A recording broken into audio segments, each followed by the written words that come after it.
Good evening, everyone. I'm Karen Maris, and today we have a serious topic that we're bringing to you live: climate change. A scary topic that some people believe is an unrealistic matter, but we're sorry to tell you it's as real as ever. The surface temperature of the Earth has risen over 1 whole degree Fahrenheit over the last century. However, volcanoes aren't all to blame for this, since they are natural factors. The humans have played a big part in the global rising temperatures.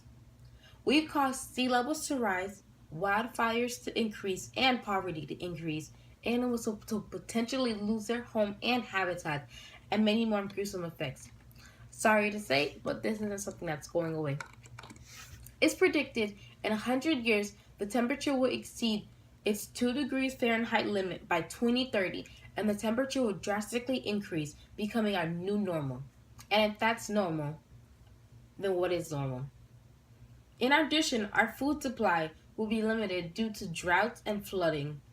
Even if we were to stop using greenhouse gases and emitting it, the gases already emitted will be trapped for years and remain in the air. This detrimental effect is expected to affect us for decades to come. Anthropogenic change is the production of carbon gases emitted by humans due to the use of greenhouse gases being emitted. Humans have caused this increase by an increase in machines and the lack of carbon that was emitted years ago. Also, the gas takes years to completely be emitted from the earth, so it would take too long for them actually at least to make a difference. Also, as a result of the worldwide devastation, many countries have come together to form the Paris Agreement. This agreement is intended to combat the threat of the temperature rising to 1.5 degrees Celsius. This law will require companies to provide information on the amount of emissions being emitted regularly and speak to the Border Committee about any future planned evolving emissions. This agreement will also force companies to pay for the carbon or the pollution, especially if they exceed the limit. Now, the reason why there's a set limit is that it said they don't exceed it, so they're saving on greenhouse gases and they're reducing their carbon footprint. However, this agreement will also help to lower the amount of carbon used because companies don't want to spend the money on the pollution policy. Now, if this is broken, then they will have to, give the Paris Agreement money because they are spending what's not allowed.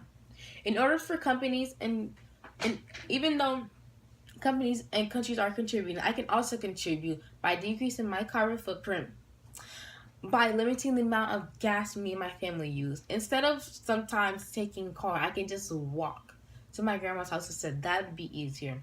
Also, I can use less paper, which would in turn cause less trees to be cut down and less machinery for the trees to be cut down. Also, I can have a compost pile, which instead of taking the food that I waste and throw it away, we can put it in the compost pile to give it back to the earth and cause a little recycling.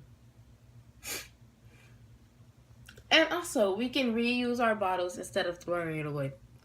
Now, another way that you as a school can help is by being by being more electronical, actually. I'm sorry.